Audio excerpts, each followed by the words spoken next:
Evidently, I've been absent for quite some time, so you might be wondering where I've been.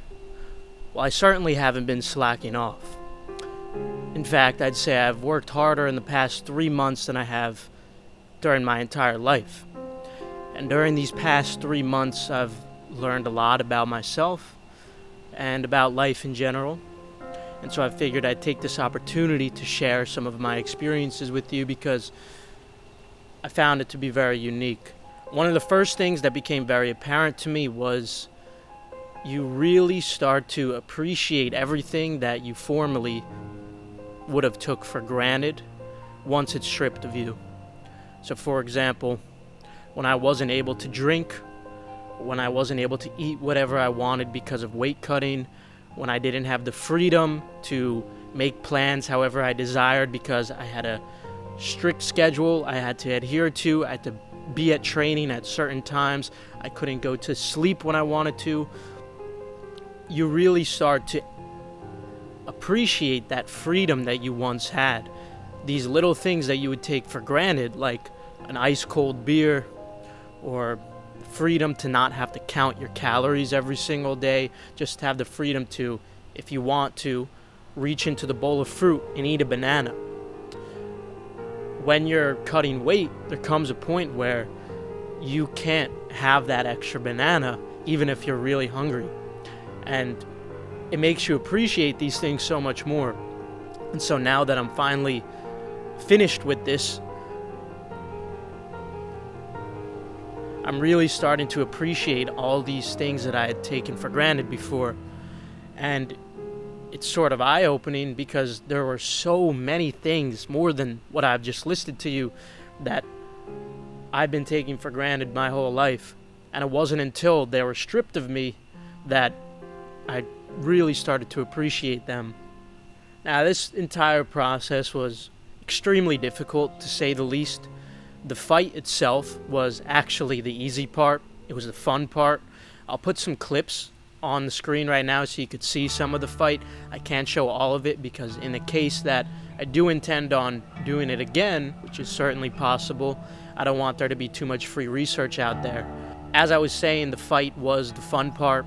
I had a lot of fun with it, and it wasn't as exhausting as I had anticipated it to be. And of course that comes down to the conditioning that went into my training camp beforehand. It was absolutely insane. The training was really brutal, and you're pushing your human body to limits that you don't believe it could be pushed to. There's moments where you think you're gonna pass out. There's moments where you feel like you're on the verge of throwing up. But it's those moments that make you strong enough to actually perform very well when it comes to the fight.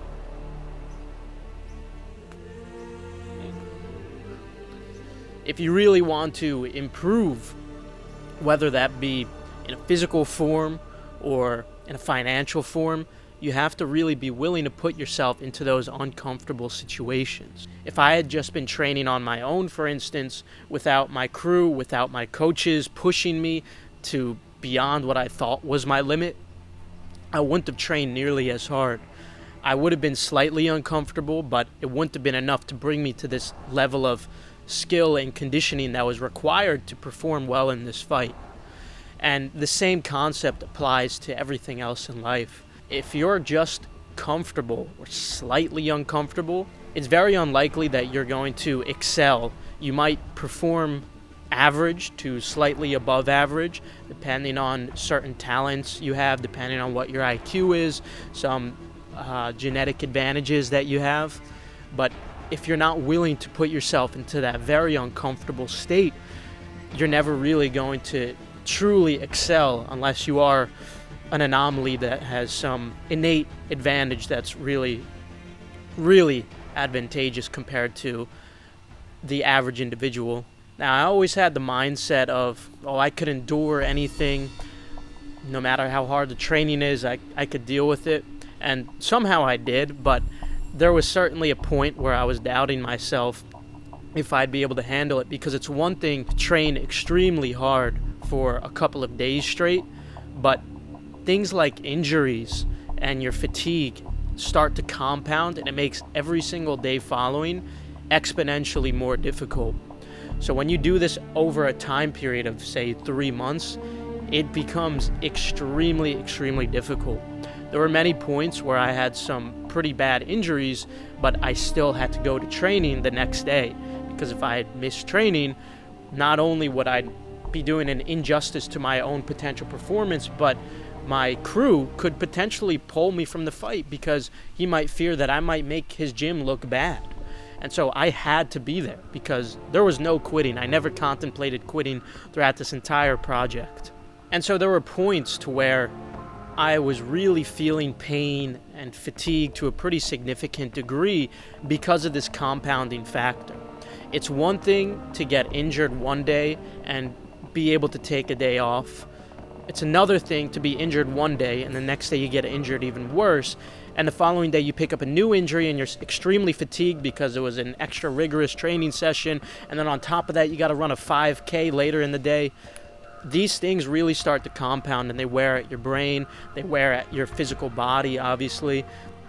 And all this on top of the fact that you're dealing with the constant pressure that you know you're going to have to perform in front of a huge crowd of people on a specific date. You have to wait. You have to endure all the training. You have to endure all that pressure until that date. And that pressure really does eat at you because it never goes away. For 3 months straight, you're in a constant state of stress. But I think that's okay for me. And I know there's a lot of people who can relate to this, where we actually excel when we're in that state of stress. For me, I tend to see my biggest achievements when I'm in that state of constant stress, constant war. When I'm comfortable, I tend to not achieve anything to that degree. As I was saying, with the compounding difficulties, you really start to learn a lot about yourself and how tough you really are and how willing you are to persevere through anything. I genuinely feel like if I was able to complete this, there's very few things in life to the scale of this difficulty, whether it be mental or physical or the combination of both like this was, that are really up to par. It makes everything now seem so much easier. And that's another thing, when you take up these big challenges in your life, everything compared to it seems so simple. It's that juxtaposition now of this extremely difficult thing you just did versus everything else that's in front of you. All these other things start to seem like trivial challenges. For example, some of these compounding difficulties could be injuries like a bloody nose. When you're sparring and you get a really good shot in the nose and it starts bleeding, in that moment you're not really feeling that much pain. It's very mild pain. It's pretty insignificant. You could definitely deal with it, and you'll still be able to spar that same day without any difficulties, to be honest. But the problem arises the next day when you start feeling the pain afterwards of the wound healing and it's swollen. All it takes is a little tap in sparring afterwards to get it to start gushing blood again. During the first 3 weeks or so of my training camp, I had constant bloody noses because it just couldn't heal. Every little small hit I would get on my nose would constantly reopen this wound. And now it was that injury in addition to all these new injuries you start picking up. Constant leg kicks from forgetting to check. Those things don't hurt in the moment when you're sparring. You hardly feel leg kicks, honestly, because you have the adrenaline. But as you start walking home from the training session, you already start to feel it.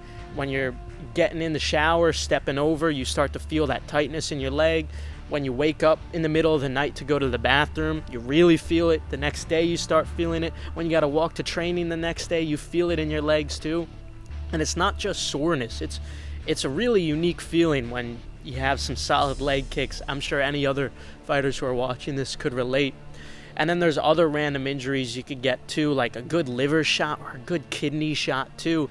Like a solid kick to the kidney will have you in quite a bit of pain in the moment. Definitely more than a bloody nose and some leg kicks. in the moment, you're definitely feeling a kidney and a liver kick, and you still feel it over the course of the next few days. It's a pretty significant soreness.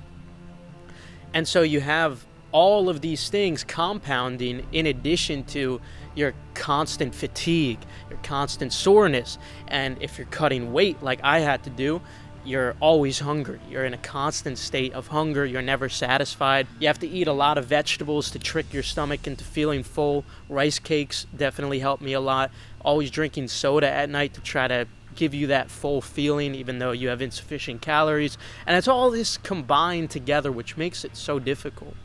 And of course you have that pressure on top always.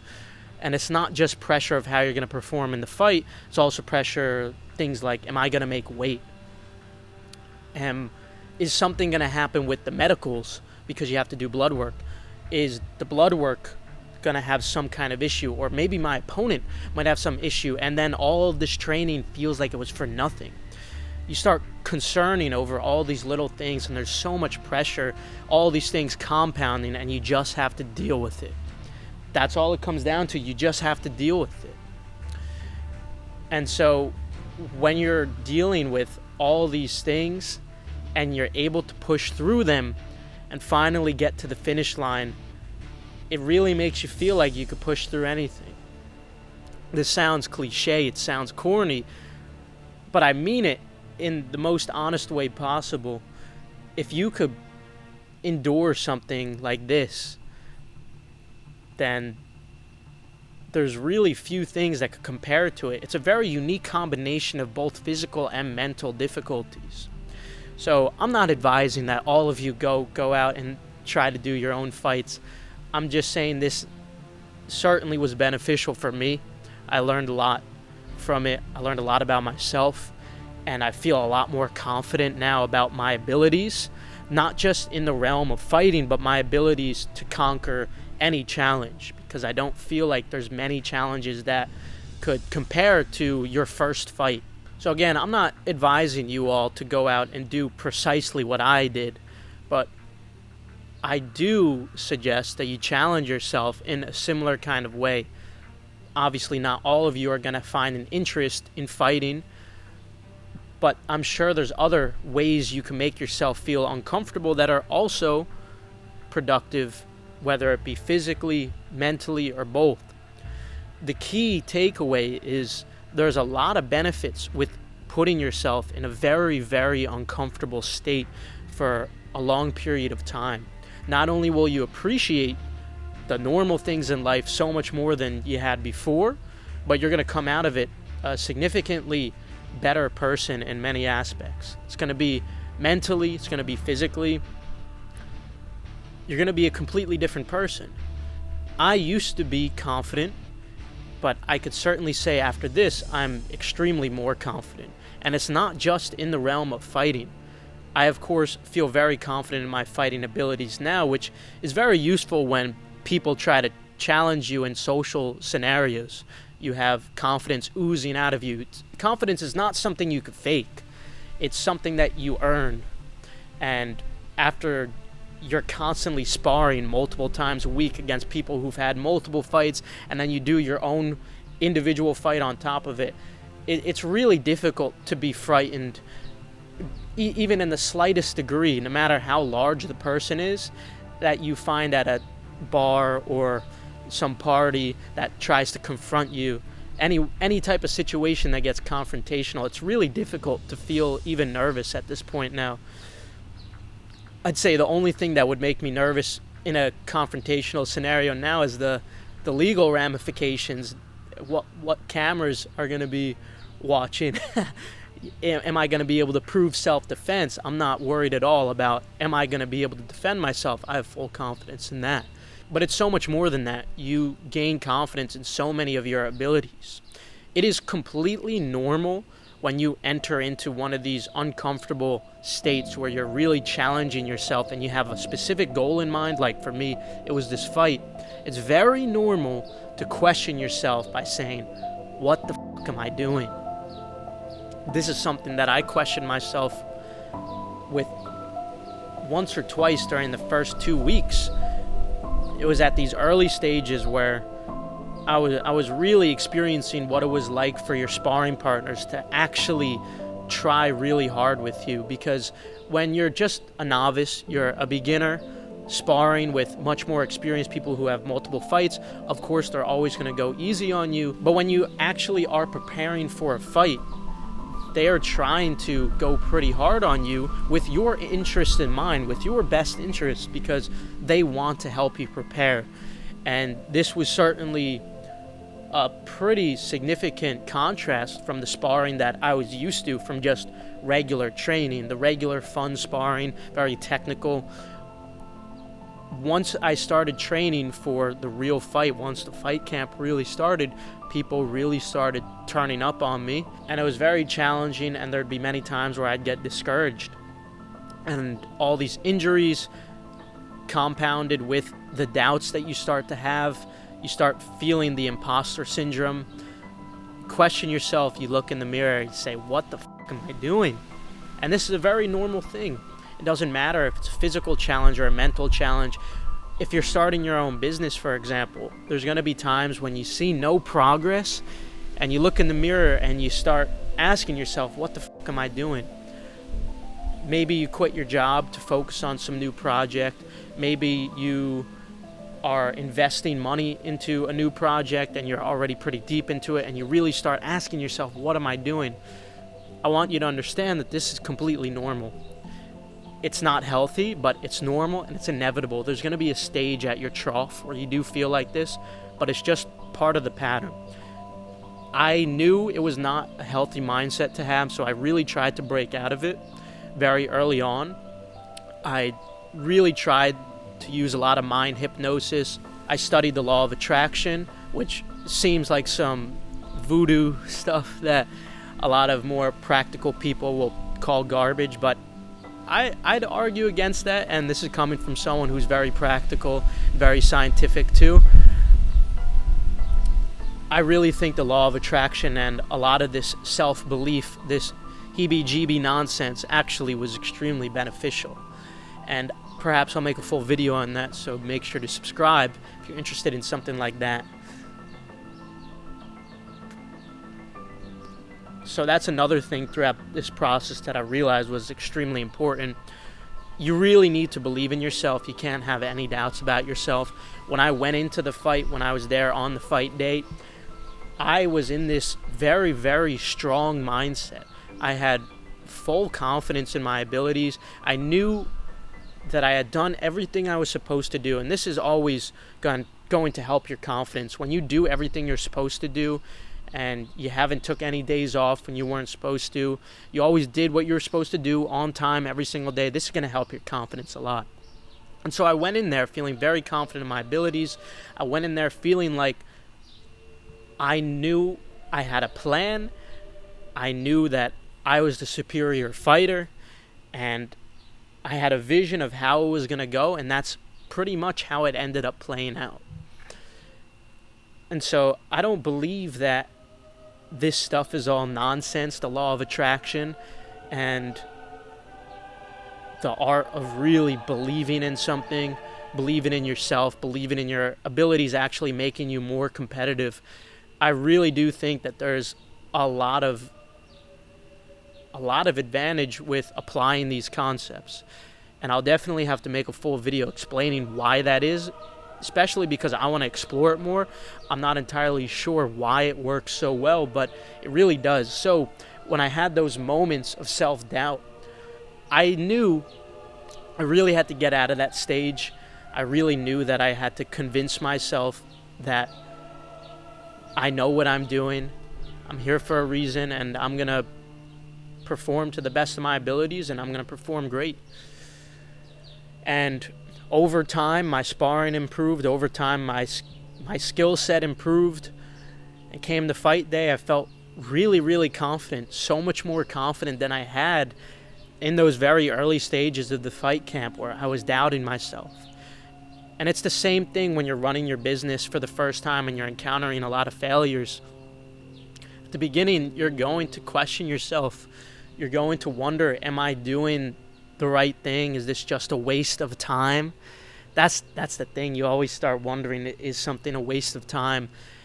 And I would really suggest keeping in mind that you're always going to be gaining something from all your endeavors, even when you fail. This is very cliche advice, but I really want to spell out why that is. It's because you build up scar tissue from all these failed projects. Whether it's a failed physical endeavor, like this fight camp for me, if the fight didn't go as planned or maybe the fight got canceled, I still built up a lot of scar tissue from this. And the scar tissue in this case was I learned a lot about myself and my abilities. I improved myself as a fighter. I got in the best physical conditioning that I've ever been in my life. Meanwhile, if it's a business that you're starting, you learn a lot of niche things about that business that you can't find in books, that you can't find in videos, that you could later apply in other businesses, other projects that you decide to embark on. And these are these unique things that you can't just acquire from watching a YouTube video or reading a book. You need to really experience them for these things to become embedded in your psychology. And so I would never, ever think that some failed project is a waste of time. Of course, time is money. Time is our most valuable asset. So it's easy to convince yourself that you wasted time with some failed project. I really want you to try to remember that it was not a complete waste. You gained something valuable from that, and you can later apply that to something else. Now, this won't be advice that you haven't heard before. Rather, it's just the application that's so difficult that so few people actually have this trait, and it's the ability to not even contemplate quitting. You have to imagine quitting as not even an option. The entire fight camp, no matter how difficult it was, even when I was doubting my abilities, I never once contemplated quitting. It simply wasn't an option. And this is how I've always been with all the projects that I've started in my life. And I had this same exact mindset years ago, 7 years ago, when I first started my very first YouTube channel. For 6 to 7 months or so, I had seen little to no progress. After investing money into a microphone, investing into a camera, tons of hours of editing, script writing, and working on these videos, putting out 3 to 4 every single week, never taking breaks, I was still seeing no progress and being extremely discouraged. Regardless, I never contemplated quitting. I simply had this vision of how it was going to play out, and I just kept going. And I didn't just do the work. As I was doing this work, I was genuinely trying to improve it. I was trying to analyze what was working, what didn't work. A lot of people who say they're not quitters kind of silently quit. And this silent form of quitting is where you just start going through the motions. And you really don't want to do that, because it's easy to tell yourself you're not quitting when you're still putting out, say for me it was 3 videos a week. Could still put out 3 garbage videos a week with less and less effort and say I'm not quitting. But that's just a silent form of quitting.